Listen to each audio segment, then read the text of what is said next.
मंत्री असताना सुद्धा मुख्यमंत्री येत आहे, अनेक मंत्री येत आहे. मला आश्चर्य वाटतंय की ज्यावेळा निवडणुकीचा पडघम सुरू झालं, आजही निवडणूक होईल का नाही अशा प्रकारची शंका होती. पत्रकार हसताय.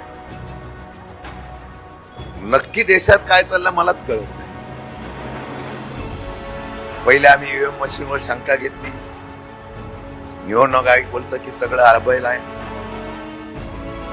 एकाच व्यक्तीची 25 ठिकाणी नावं बघितली तरी म्हणतात त्याला आम्ही चॉईस देऊ कुठं मतदान करायचं.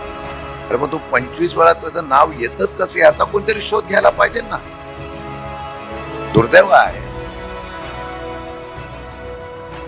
मी मगाशी म्हणालो, डॉक्टर बाबासाहेब आंबेडकरांच्या विचाराचा, संविधानाचा आम्ही कालच संविधान दिन साजरा केला. या महाराष्ट्रात, देशामध्ये आता लोकशाही आहे का याचा शोध घेणं गरजेचं आहे.